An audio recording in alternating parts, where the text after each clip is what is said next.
Sadhguru, in many of your books you labeled us as seekers, but to me some questions seem completely unanswerable. You talk about past life and future lives. To me it No, seems no, that I never spoke about future life, do not accuse me of that.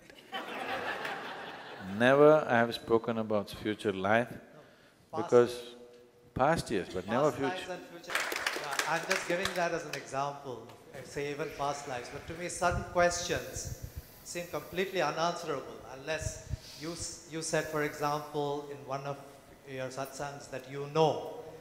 I mean, so are we supposed to just accept that No. the knowledge is available when seems to me that it is not available to us? No, you don't have to accept anything. Why should you accept? There is no need. So, because right now,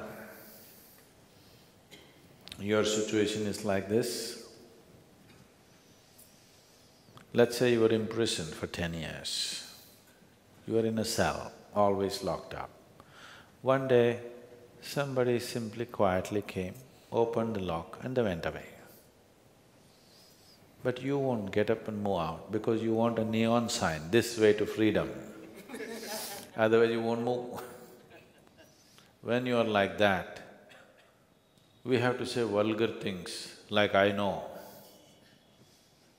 Otherwise you won't move. So, the vulgarity of me sitting up and saying, I know, is simply because somebody is sitting in a satsang and he can't take his hand off his cell phone. So, nothing wrong with the cell phone. Is there something wrong with the cell phone? This was made for our convenience, isn't it? A gadget is made for our convenience. It's very convenient or no? It is. So every convenience that we create is becoming a nuisance and a bondage in our lives.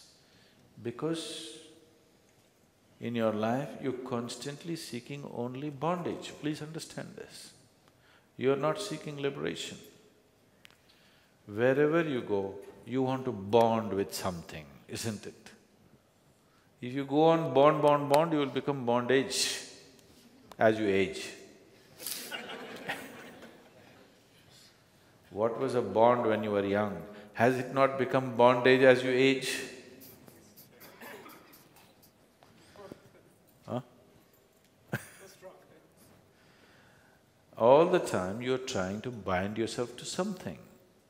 So, when you're doing that, how will you know freedom? When you're investing in bondage, where is the possibility of knowing what is liberation? Please see, are you not always investing in how to bind yourself to something? You are. So this needs to change for you to understand. You don't… I think whenever I spoke about anything which is not yet in your experience, I always said, don't believe this nonsense. Just understand this much. Do I look like somebody who'll sit in front of a crowd of people and make a fool of himself? Do I look like that? No. So if somebody is saying something so ridiculous or absurd or unbelievable for you, you must say this, okay, he's talking all this rubbish, let me see, I want to know what this is all about. If you say that much, that's all we want. If you say, I want to know whether this is true or not, that's good enough. You don't have to say, oh, what he's saying is true, then you will miss it. If you believe me, you will miss it. If you disbelieve me, you will miss it. If you say, I want to know this, only then you will know it, isn't it? You don't have to know what I know, you have to know what is true. So, seeking will not come to you because you're suspicious about something. Seeking will come to you only when you realize you do not know. If you see, I do not know, seeking is natural for human intelligence, isn't it? You cannot help it. You're convincing yourself with what your grandfather said, or now you're trying to do it with me. I'm not giving you any purchase. Yes, I'm not giving you any foothold to believe in me. I'm constantly confusing the hell out of you, because if you believe me, you will deny yourself the possibility. If you disbelieve me, you will deny yourself the possibility. If I can inspire you to seek, that will happen only because sitting here, whichever way you look at it, you're beginning to feel stupid. Now, if you feel stupid, if you realize that I'm being stupid, first spark of intelligence has begun to shine, isn't it? Yes or no? Somebody is really stupid only because he doesn't know that he is stupid. One who knows that he is stupid will walk very consciously. With full awareness he will walk, isn't it so? That's all I want. That I want you to sit here with full awareness, I want you to breathe with full awareness, I want you to take every step of your life with full awareness. And that will happen to you only when you understand you're utterly stupid. And you are. I'm not saying you are means accusing you that you're stupid, not in that sense. It is just that the nature of life is such. One is packed into the other is packed into this and this and this and this. It will not be realized because you dissect it, which is all you can do with your intellect. Your intellect is a scalpel which is trying to dissect life. Are you married? If you want to really know your wife, today you must take a scalpel and dissect her. All the beauty of who she is, if you want to know, you must dissect her, isn't it? No, it will become ugly, it will not become beautiful. That's all you're trying to do. You're trying to know the existence. Using the scalpel of your intellect, dissecting it, it will only become ugly, it will not become beautiful. So, intellect, which is a simple, silly tool, which is useful to handle material aspects of life, you have raised it to heaven. You are giving it the glory of heaven and think this is everything. Whatever you see, you want to cut it and see. If you cut open things and see, you will know one aspect of reality. You will not know the whole of it. If you open up this man, you may see how the heart is doing dupu-dupu, but you will not know this man. You will not know the most vital aspect of who he is. All the other details you will know. So, with this, how far will you go? Physicality is all that you can cut, isn't it? Yes? Physicality is the only thing you can cut. Can you cut something which is not physical? And all you got is a knife. Okay, you also have a wife, but I'm sure she doesn't let it use it on her, your intellect, does she? She'll immediately put an end to it because she knows this is not going to go anywhere. That's one thing about women. The more intellectual you are, the more trouble you have with women because they know this damn knife will not take you far. It's not by cutting that you will know, it is by inclusion that you will know. That your intellect cannot do, it can only chop. Chopping,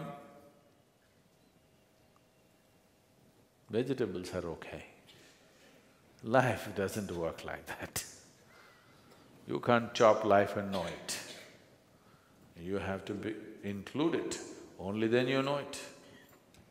That's a different dimension of intelligence, which intellect cannot do. If you look at it intellectually, you're trying to dissect me, do you understand? Even if you cut up an enlightened human being, you will not find anything except the same rubbish inside. Heart, liver, kidney, spleen and nonsense. You think if you open up, light will come out? No. Blood will come, light will not come. Please don't try. You think if you cut an enlightened human being, light will burst out of him? No, only blood will come, don't try, I'm telling you, nothing special will come out of me if you cut me. So don't use your knife, it's no good. It's not going to get you anywhere, not very far.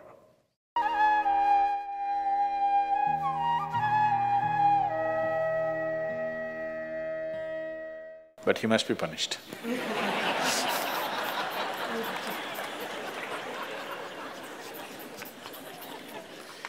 Either by you or somebody, he must be punished.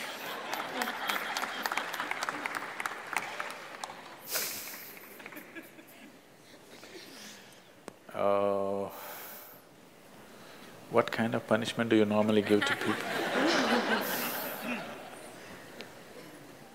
Already enough punishment has been given, isn't it? Already it's been given. The ugliness, the nastiness, the silent treatment, everything has happened. So what more punishment you want to give? Your thing is there is no remorse on the other side. There's no remorse on the other side because people are doing what they want to do, not what you want them to do, always. And that may not be in your interest, but they're doing what they want to do. Is it right, wrong? I'm not going into the morality of it. I want you to understand the mechanics of the situation. Somebody is doing what they want to do. Now you think they must be punished. Probably they have not broken any law, otherwise they would be anyway punished. They're breaking an understanding between two people. Probably you misunderstood the understanding. You believed that these understandings are absolute. They are not. Nowhere in the history of humanity or today or in any time in future will human relationships be absolute. Though every person who gets little romantic believes that this is going to be an absolute relationship, there is no such thing about it. A relationship is a variable, always. You have to conduct it on a daily basis. One day if you don't conduct it properly, it may go somewhere. Yes or no? No, please look at it as it is. You have to conduct it right. So, no, I'm doing my best. Obviously somebody feels your best is not good enough for them. No, I want you to come to terms with this. This is not about… I'm not saying what they're doing is right or wrong, that's not for me to say. All I'm saying is, this is how human beings are functioning for ages and still are. I'm saying, first of all, you need to understand, relationships will never ever be absolute. There will be variables that it's juggling that you have to do. If you're juggling with fireballs, sometimes it'll spill out. Takes lot of skill and attention. Yes or no? You married, many of you. Doesn't it take a lot of skill and attention? Yes. If you don't pay any attention, you don't know what the hell is happening. It takes a lot of attention, isn't it? Someone just called me from some country in Europe and, Sadguru, I'm just doing housework, come and save me. Take me away to your ashram, I'm just doing housework. She's washing dishes and stuff. Well, very affluent, but has 4 children. So all the time there is something to do endlessly. And today the maid did not turn up, so you have to wash the dishes. 4 children are there, you got to wash the dishes, you got to wash everything. So I'm saying, you need to understand this. A relationship is a variable reality. It is not an absolute reality. If you want to have an absolute relationship, you must hold relationships with the dead. That's the reason why a lot of people choose God, because it's an absolute. You can handle it whichever way you want. If you didn't think of him for 10 days, and on the 11th day if you think of him, he's still there. You do that to your husband or wife or somebody, then something else will happen. You went away, got busy, forgot about God for 3 years. Again you can think, still there. So if you want to have an absolute relationship, you should not choose human beings. Human relationships are variables, needs lot of attention. So that's why some people decide in their life they don't have the time and the energy to manage such things, so they take another path where there is no such obligation. They close their eyes, they're by themselves, they don't care who is around them, what's around them. So you can't do that. I think it's best. In trying to punish somebody, you will only end up punishing yourself. They're doing what they want to do. It's best that you see what is it that you really want with your life. You don't have to react to them and do something stupid like them. You just have to sit down and look at this. When your illusions are broken, you're disillusioned right now, it's a very good thing. If your illusions are broken, that means life is bringing you closer to reality, isn't it? So this is an opportunity for you to sit down and see, what is the nature of my life? Why is it? See, this piece of life is a complete piece of life, isn't it so? Is it half a life? Are you a half a life or a full life? Full life.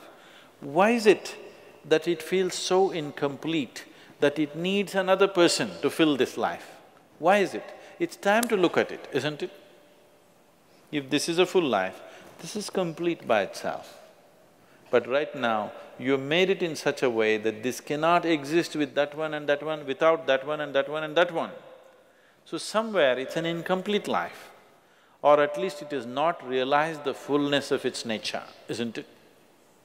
This is a complete piece of life, packed with creator and creation together. Very great combination. If you… this is a time when life knocks at your door like this, it's time you look deeper rather than reacting and trying to fix somebody else. Punishing somebody else is not going to transform your life, not going to make your life beautiful in any way. Some sick satisfaction you'll have for 2 days, after that you will feel guilty about that also. Yes, initially when this emotion is hot, it gives you satisfaction. After some time when you look back, you'll feel ashamed of yourself. So don't go that way. This is an opportunity. Somebody is opening up a spiritual dimension for you, really. Somebody is making you realize how fragile all these things are. They can cheat you, they can run away, they can divorce you, or they can fall dead, isn't it? If they fall dead, you wouldn't think that he cheated me. Would you think? No. But whichever way you denied, isn't it? The important thing is you denied something. How he did it is not the problem. He denied you something either by death or divorce or cheating or whatever you call it. But essentially you got denied. You can be denied only because you are in a certain illusory state of believing that this is half a life and it needs another half from somewhere. No, this is a complete life. If you blossom as a complete life, you will see relationships will be of a completely different nature. It will be more of coming together and sharing, not of extracting. It has to transform. If it has to transform, you have to transform. This is a great opportunity somebody has given you. Stop using this word, somebody cheated me. Just say somebody is pushing you towards ultimate reality from an illusory state. We must thank that person. We must be grateful. Instead of keeping you in an illusion, instead of keeping you in your life for a whole lifetime, so soon they're making you realize this. Otherwise you will know this at the time of your death. Yes. You'll know at the time of your death, when you're dying, I'm scared, why don't you come with me? You'll say, no. So at that last moment, instead of knowing, it's better to know now.